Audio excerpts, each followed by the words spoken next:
Buenos días a todos. El día de hoy vamos a hablar sobre la pupila dilatada. Mi nombre es Cristina Arango, yo soy residente de oftalmología de la Universidad del Valle.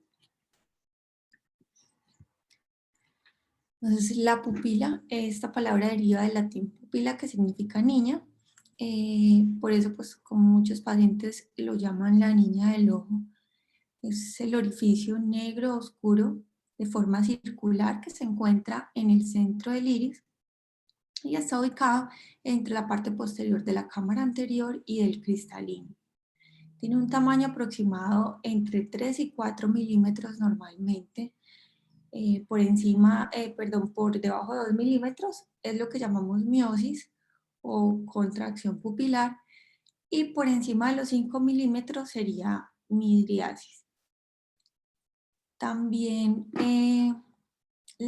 la anisocoria es una diferencia entre el tamaño pupilar de ambos ojos. Lo aceptado fisiológicamente es una diferencia de unos 0,5 milímetros. Por encima de esto, pues sería una diferencia probablemente patológica que habría que mirar.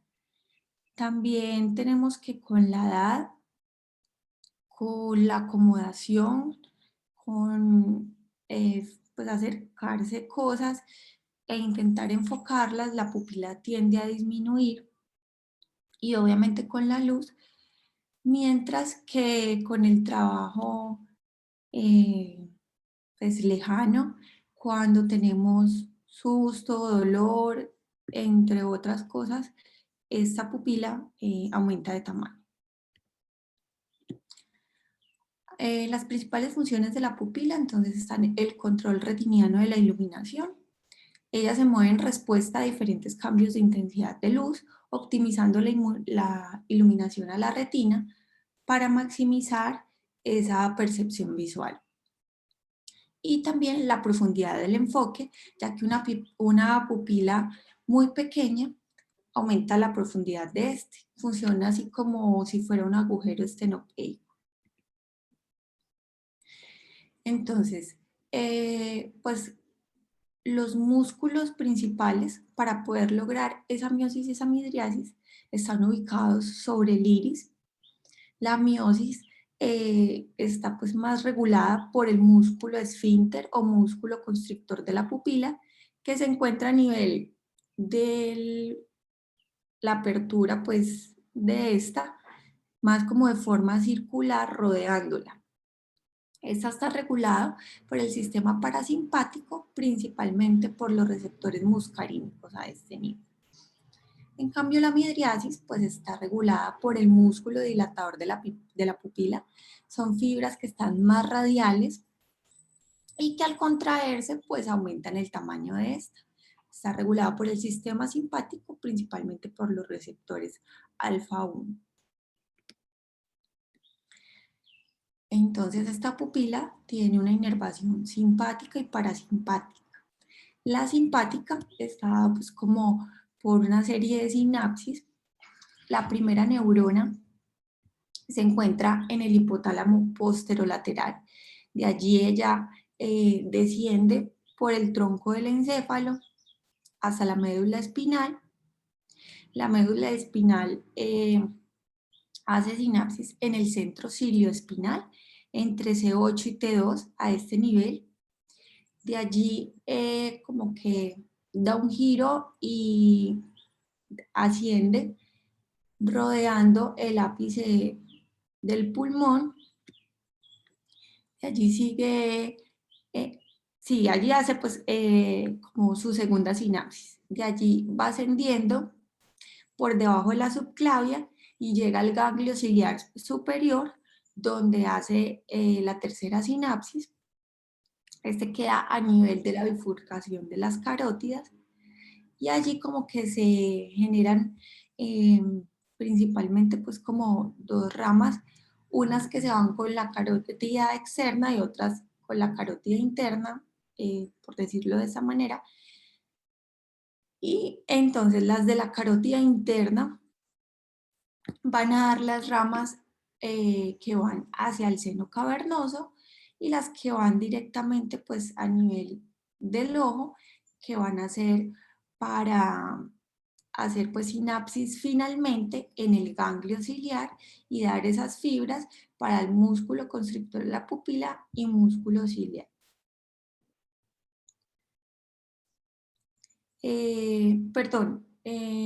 Para el músculo dilatador de la pupila, sí, van por la carótida interna, por el músculo dilatador de la pupila, y las otras fibras para los centros sudomotor y vasoconstrictor. Mientras que la inervación parasimpática está por el tercer nervio o nervio oculomotor. Como sabemos, este nervio tiene un origen real que es en el mesencéfalo alrededor de la sustancia gris periacueductal. Tiene dos núcleos, uno motor principal y uno accesorio, que es el de Dinger-Westphal, que es el que va a estar más directamente implicado con esas fibras parasimpáticas que inervan pues, el músculo constrictor de la pupila. Entonces, ellos salen a nivel del colículo superior. El origen aparente es en la fosa interpeduncular. De allí se dirige pues hacia adelante o hacia anterior, pasa por el seno cavernoso. Después del seno cavernoso se introduce por la fosa orbitaria, por la fisura orbitaria superior a la órbita por dentro del anillo de zinc. Al salir del anillo, este ya se divide en dos, toma sus dos ramas. Una rama superior, una rama inferior, la rama superior para el recto superior y el elevador del párpado superior, y una rama inferior que es un poco más grande, que da las ramas para el recto inferior, recto medio y el oblicuo inferior. Y hay unas pequeñas fibras que van al ganglio ciliar. Estas son las que vienen directamente con la función parasimpática desde el núcleo de Dinger-Westphal, y de allí van a ir a inervar ahora sí al músculo constrictor de la pupila y músculo ciliar. En cuanto a los reflejos pupilares, entonces tenemos que la aferencia está por el segundo par craneal, podríamos decirlo par, pues porque la función es bilateral, sobre todo la eferencia que está por el tercer par. Los centros pupilares se encuentran a nivel del mesencéfalo y pues estas fibras tienen una doble hemidecusación a este nivel mesencefálico que hace que se genere con el estímulo de un solo ojo el tamaño pupilar o la reacción sea similar en ambos ojos. Entonces, ¿cómo se dan estos reflejos pupilares? La parte aferente, entonces hacemos un estímulo de luz sobre la pupila. Este lo que hace es estimular los fotorreceptores de la retina, estimulando a su vez las células ganglionares. Recordemos que el nervio óptico está formado por los axones de las células ganglionares, entonces al estimularse viaja por el nervio óptico. En el quiasma hay una decusación de las fibras parcialmente, entonces el estímulo sigue viajando por esos axones de manera pues bilateral, sigue el trayecto del nervio óptico hasta llegar más o menos, o sea, no alcanza a llegar al ganglio geniculado lateral. Allí toma como otra vía hacia el núcleo pretectal del mesencéfalo a este nivel, y de allí tiene unas fibras que van al núcleo de Dinger-Westphal de manera bilateral, pero con predominio contralateral. Y es allí donde empieza a darse un estímulo de manera bilateral del núcleo de Dinger-Westphal, entonces van al núcleo del tercero para unirse al tercer nervio. Esta es como la vía aferente. A partir de allí empieza la vía eferente, sale con el tercer nervio, toma pues su trayecto, como lo expliqué ahorita, hasta llegar con la rama inferior al ganglio ciliar, y el ganglio ciliar pues al músculo ciliar y al músculo esfínter de la pupila. Realmente pues pareciera que es complejo, pero no lo es tanto, es como seguir ese trayecto del nervio y así se entiende más fácil el proceso. Entonces, en cuanto al tema de hoy, Vamos a hablar un poco sobre las principales causas de pupila dilatada.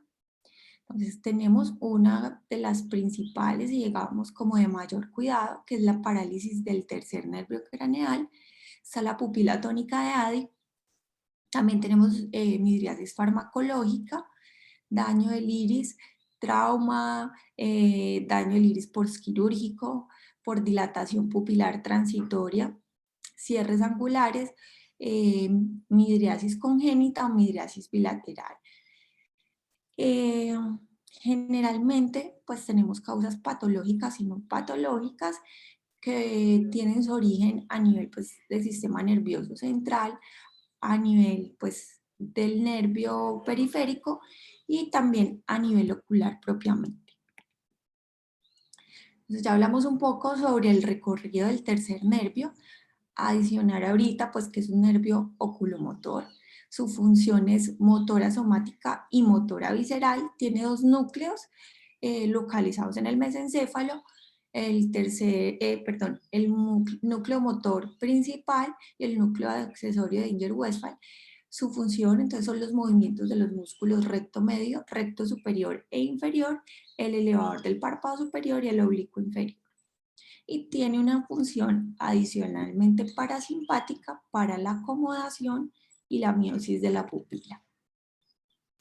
Causas de parálisis del tercer nervio, pues ya las hemos hablado pues en charla, vamos a recordarlas de manera general. Puede ser traumática después de algún trauma craneoencefálico, fracturas de cráneo, de órbita o una herniación uncal. Tumores, sobre todo pensar en tumores de progresión lenta, con signos de regeneración aberrante, y ya les voy a hablar un poquito sobre qué es esa regeneración aberrante y qué manifestaciones nos va a dar.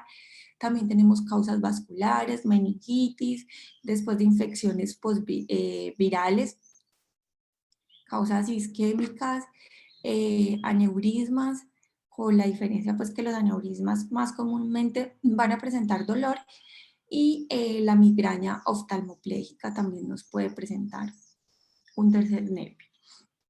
Recordemos que esas parálisis del tercer nervio craneal pueden ser completas e incompletas. A veces la pupila no va a estar afectada y eso va a ser más común en pacientes de edad más bien como adultos jóvenes o ancianos, estando relacionada más con enfermedades metabólicas, diabetes, hipertensión. Pero es importante tener en cuenta que un paciente que se nos presente con un tercer par incompleto, donde no tengamos una parálisis del tercer nervio incompleta, donde no tengamos dilatación pupilar, no dar por hecho que es incompleta y dar salida. Estas parálisis incompletas generalmente resuelven solas, pues hay que hacer algunos estudios, pero generalmente resuelven, pero no dar por hecho que es una parálisis incompleta, sino hacer un seguimiento próximo al paciente, ya que en algunas ocasiones, en un porcentaje de estos pacientes, inicialmente se presenta de manera incompleta, pero con los días se ve pues ya pues la pupila dilatada, una parálisis del tercer nervio completa, y pues allí sí vamos a poder diagnosticar y buscar aneurismas, causas pues más complejas. Entonces por eso es importante como hacer un buen seguimiento de estos pacientes y que pues el pronóstico entre ambos puede ser de una gran diferencia. En cuanto a la clínica, entonces el paciente se va a presentar con tosis porque va a tener una debilidad del músculo elevador del párpado superior. Esta tosis a la vez puede hacer que el paciente como que no desarrolle diplopía. Vamos a tener una limitación para la aducción por una debilidad del recto medio, una exotropia e hipotropia, limitación para la elevación, para alteraciones del recto superior, una abducción normal porque el recto lateral no está comprometido, limitación para la depresión porque también hay alteración del recto lateral, y vamos a tener una pupila dilatada y una dificultad para la acomodación por el daño de esas fibras parasimpáticas. Esto es una esquemita de cómo puede ser el compromiso de las ramas del tercer nervio. Entonces, si es una parálisis completa, pues vamos a tener todas las manifestaciones. Si es una parálisis incompleta, puede ser un compromiso de rama superior o de rama inferior. Si es un compromiso de rama superior, vamos a tener parálisis del recto superior y el elevador del párpado superior. Ya ahorita pues les dije las manifestaciones. Entonces, si tenemos una parálisis de rama inferior, podemos tener todas las ramas de ese inferior comprometidas o podemos tener solo compromiso de alguna de ellas o de una sola. Parálisis del recto medio, recto inferior, oblicuo inferior y de las fibras parasimpáticas con la incapacidad para acomodar y la midriasis pues permanente. Lo que les hablaba ahorita de la regeneración aberrante o sincinesia oculomotora puede suceder después de semanas o meses de esa lesión inicial del nervio. Es más frecuente después de algún trauma, aneurismas, tumores, aunque se puede presentar en cualquier tipo de parálisis también. Básicamente, esas fibras que se han dañado del nervio, cuando se regeneran, pueden ser fibras de alguna de las ramas y terminan pegándose al ganglio ciliar o fibras parasimpáticas del ganglio ciliar que terminan pegándose a otras ramas del nervio. ¿Qué es lo que vamos a tener?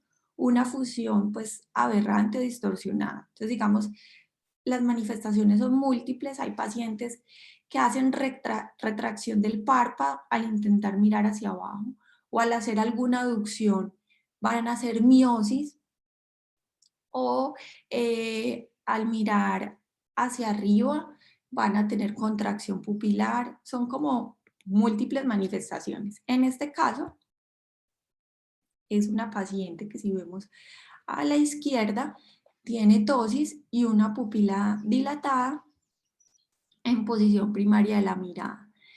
Si la ponemos a mirar hacia la izquierda, es con la mirada a la izquierda o con la abducción del ojo izquierdo, pues igualmente va a tener midriasis, pero con la aducción del ojo izquierdo va a estar miótica.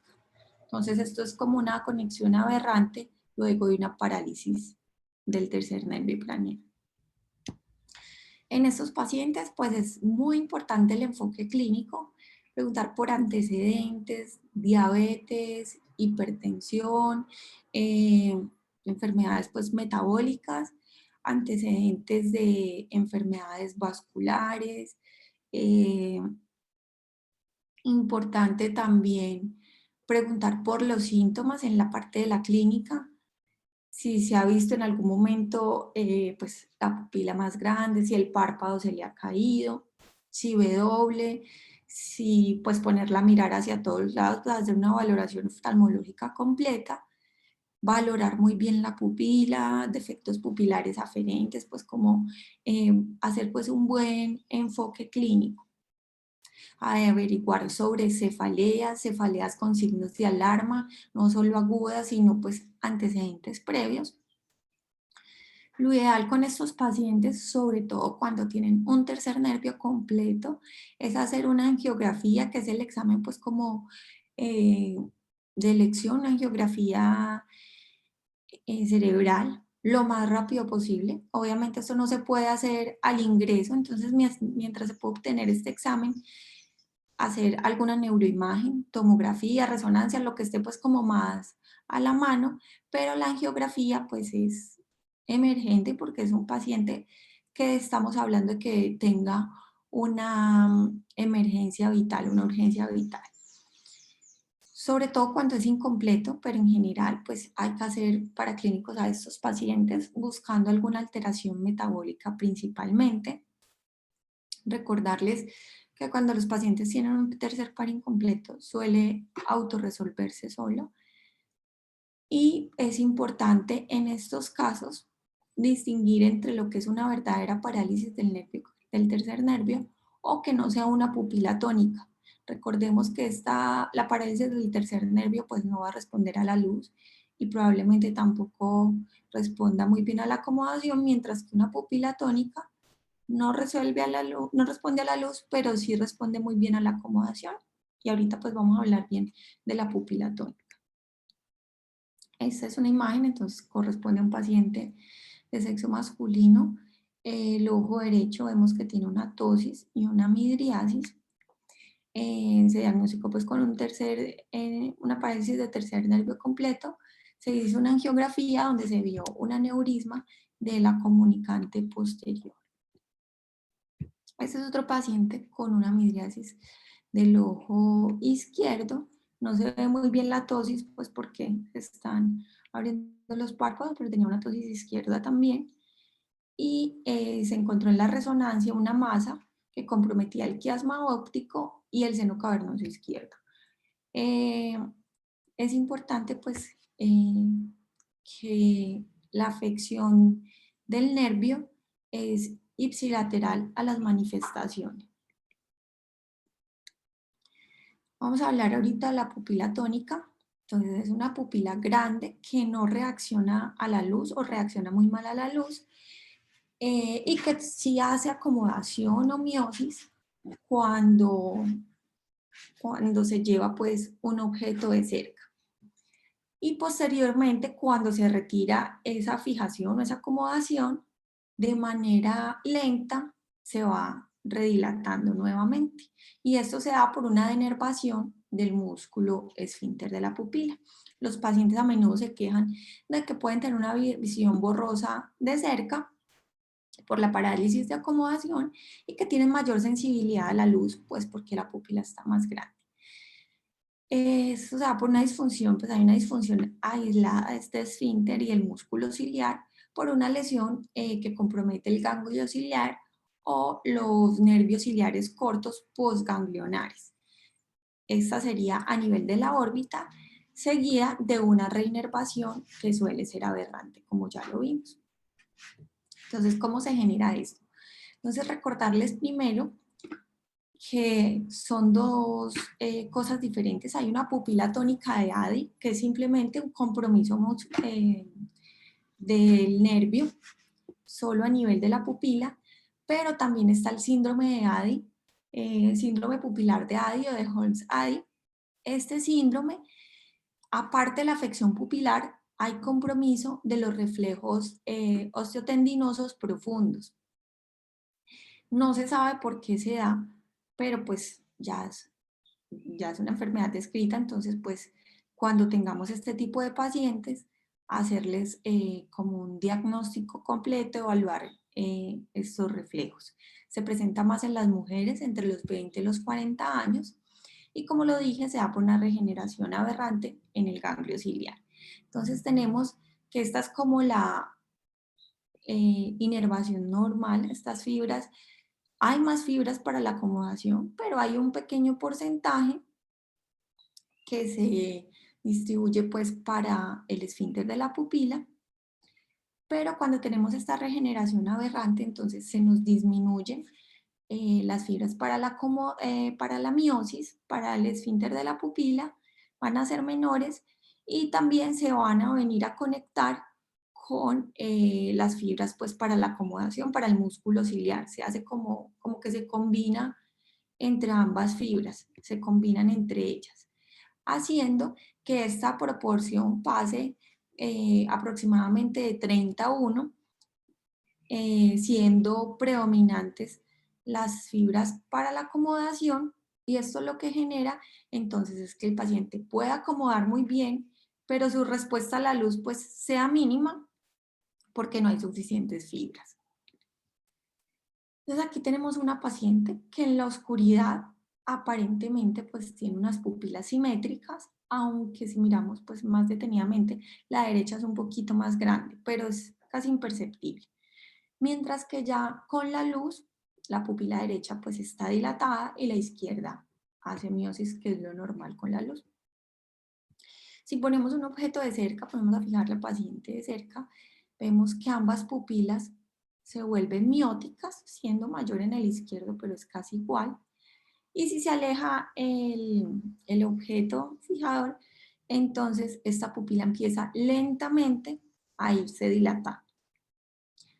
Estos pacientes, ya vamos a hablar del diagnóstico, pero si aplicamos un agente pues, miótico, esa pupila alterada se va a poner más pequeña con la pilocarpina, por ejemplo, se va a poner mucho más pequeña que la pupila que está sana. Esto pues nos confirmaría que es una pupila de ADE.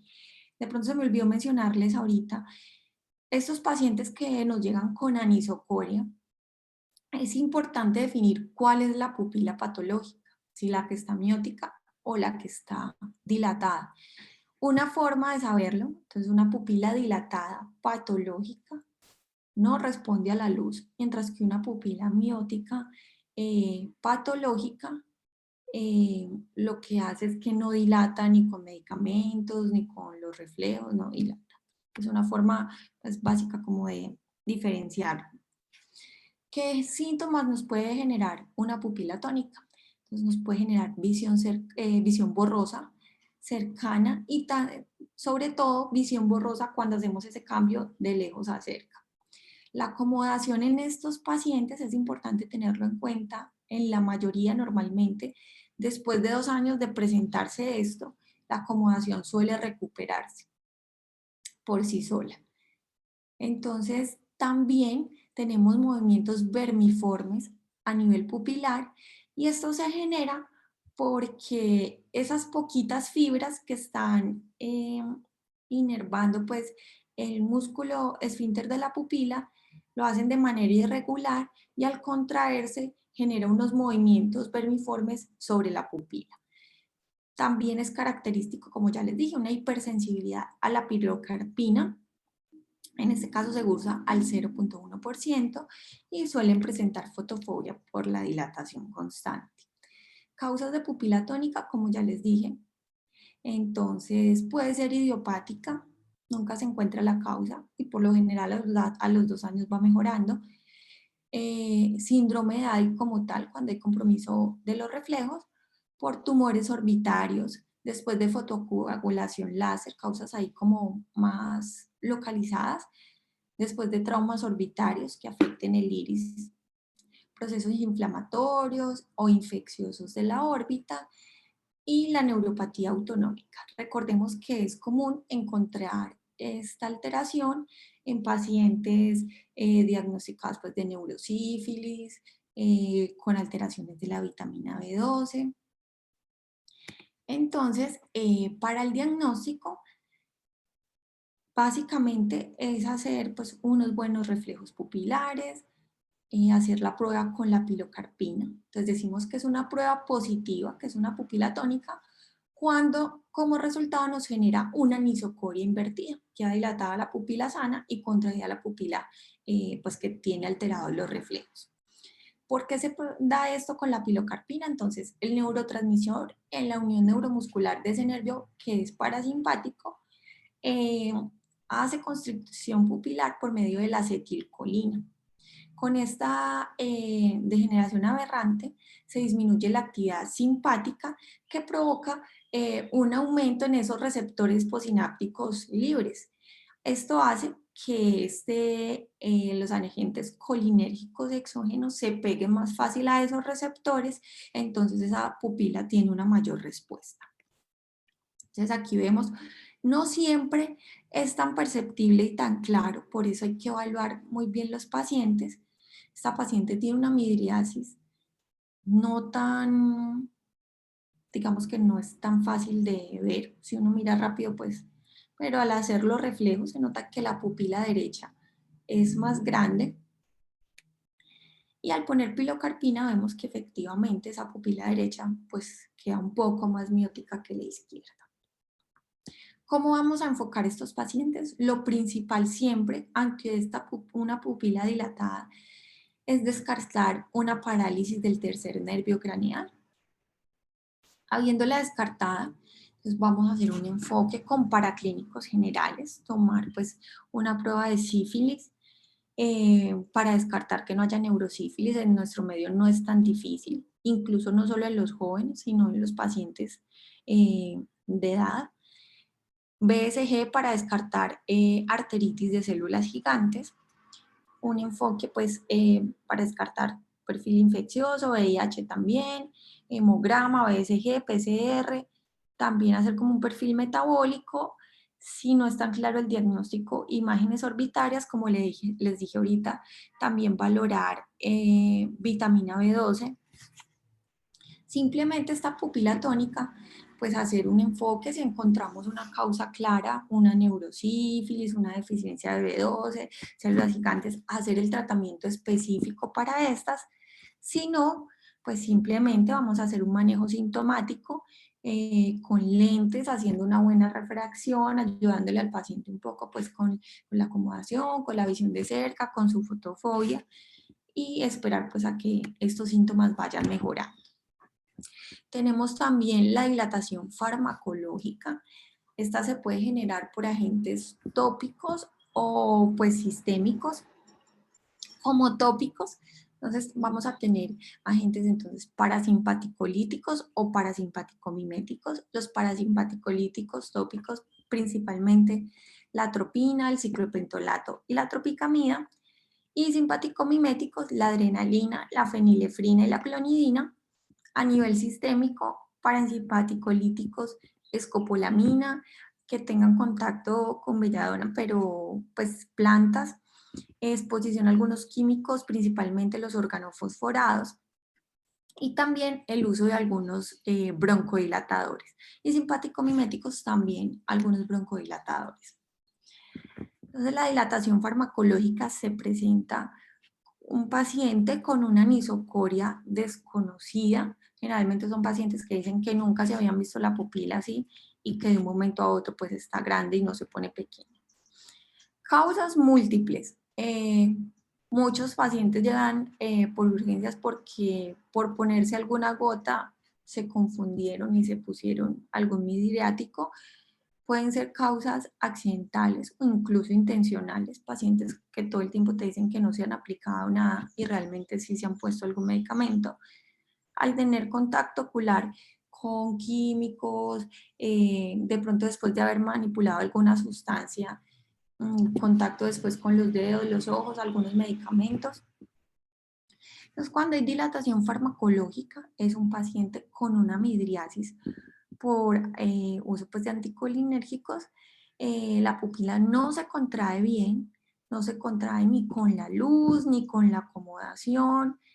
En este caso, esos anticolinérgicos saturan todos los receptores posinápticos, por lo que bloquean completamente estos receptores al examen. Entonces son pupilas demasiado grandes y vemos esta dilatación.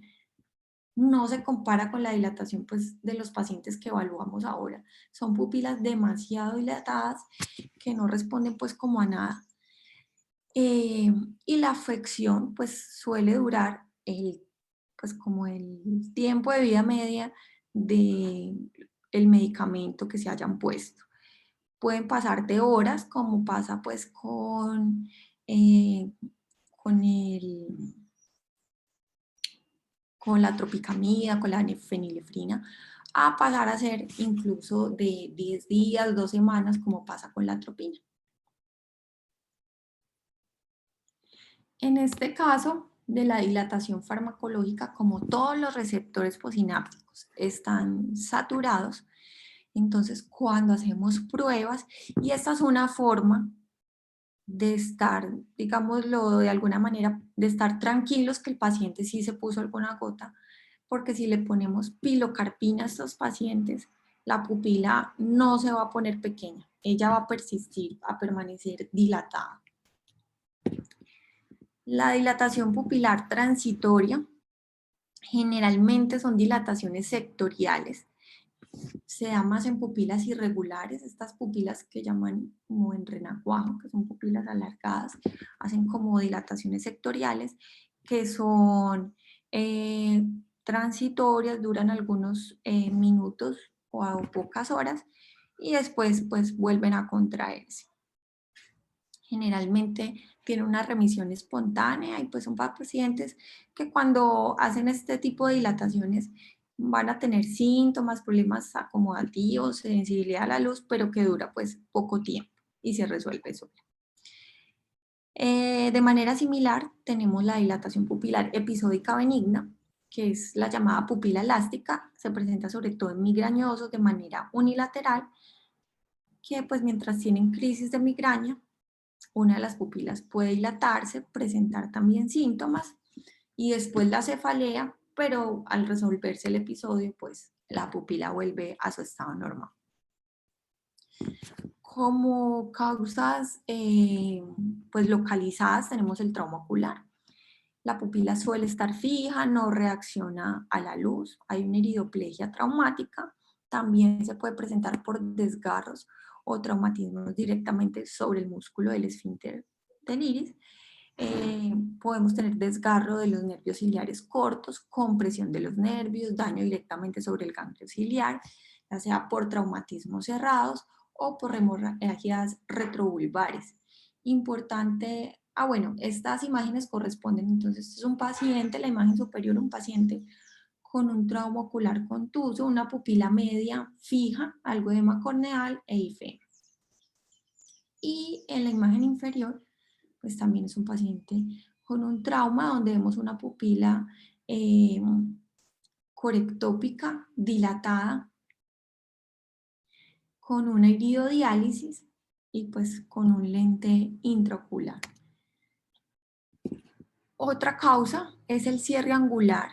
Recordemos que el cierre angular es una emergencia oftalmológica que se presenta de manera súbita con una pupila en midriasis fija, gran dolor ocular, pérdida de visión importante, súbita asociada a síntomas sistémicos como náuseas, vómito. Generalmente estos pacientes cuando tienen esos síntomas sistémicos tienen presiones oculares por encima incluso de los 60 milímetros de mercurio.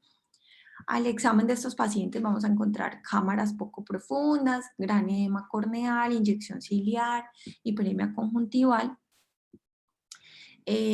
Pues hacer el manejo de la emergencia oftalmológica inmediatamente.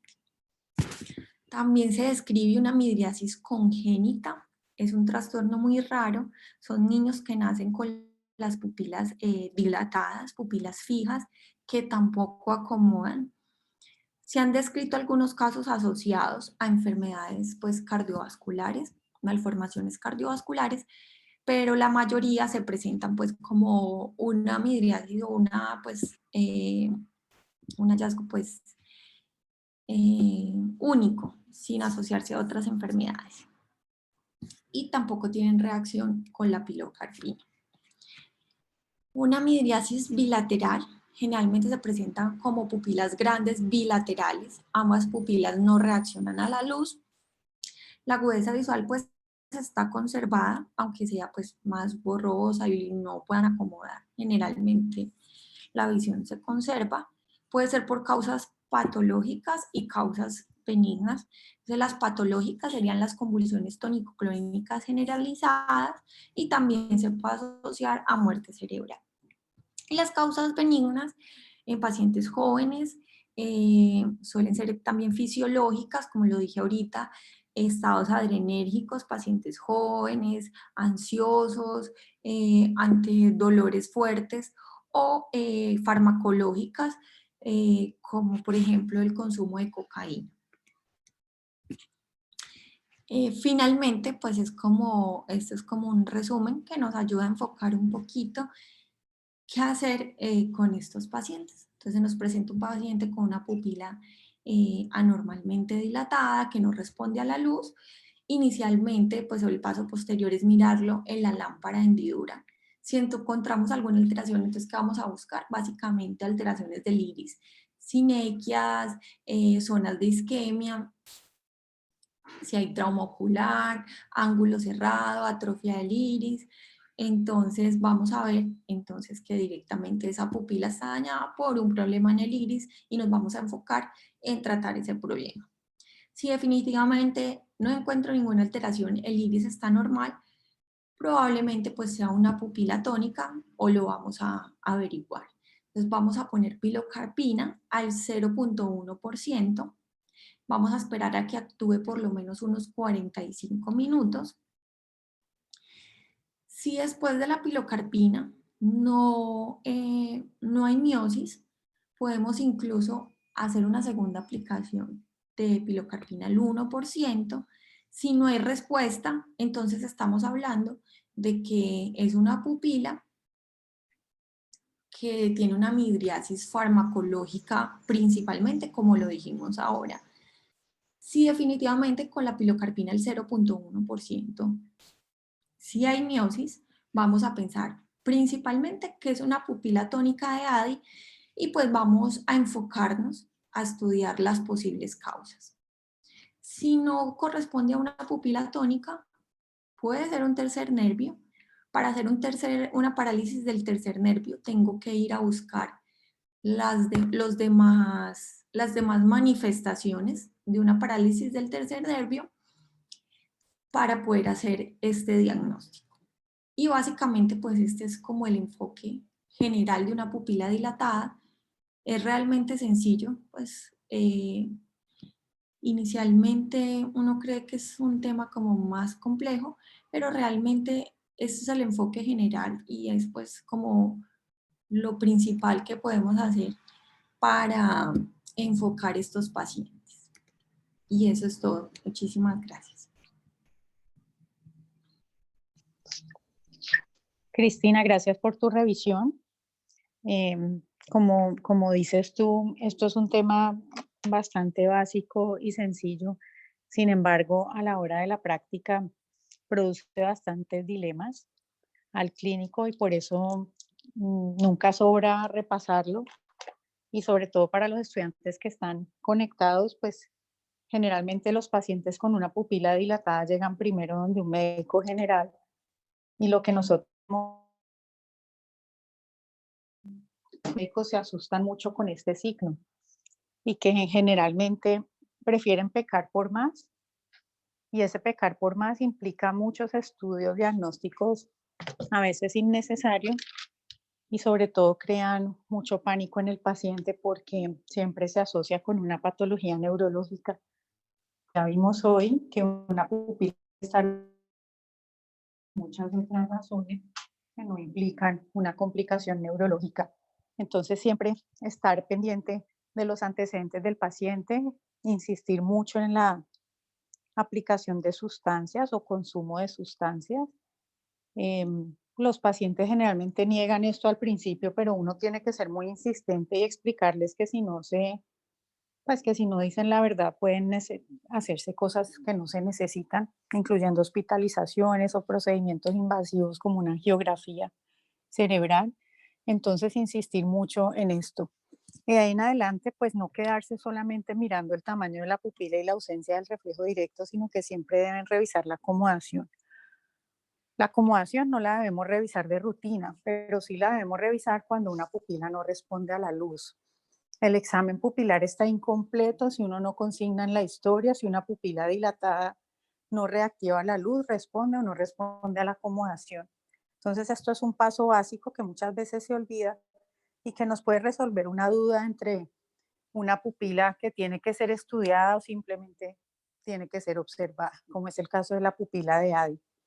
Entonces, conocer las características especiales de cada pupila hace que podamos hacer ese diagnóstico diferencial y siempre mirar los pacientes en la lámpara de hendidura para mirar que no haya una cámara anterior estrecha, mirar muy bien si hay contracciones sectoriales del esfínter de la pupila o movimientos vermiformes que nos ayudan a confirmar el diagnóstico de la pupila de ADI. Ya de resto, pues para los estudiantes, la pupila más importante que debemos conocer es la de la parálisis del tercer nervio, porque esa sí es potencialmente mortal y eso debe ser remitido a un centro donde haya posibilidad de hacer estudios de imagen y que haya neurocirujano disponible, pues esa no es una pupila para el oftalmólogo, sino que el médico tratante de ese paciente es el neurocirujano quien debe descartar un aneurisma de la arteria comunicante posterior y que si se nos pasa, pues puede estar en riesgo la vida del paciente. Y para los residentes, pues tener en cuenta que dilatar los pacientes en la sala de espera implica un riesgo de no reconocer un trastorno pupilar. Entonces, pues ese hábito yo sé que lo ven en algunos oftalmólogos, pero para ustedes, siempre antes de echar gotas, por favor miren las pupilas, miren la forma, miren el tamaño, miren la simetría, miren los reflejos. Y ya una vez hecho esto y ya, después de haber visto al paciente en la lámpara de hendidura y descartando una cámara estrecha, pues ya pueden proceder a dilatar. ¿Alguna pregunta o comentario?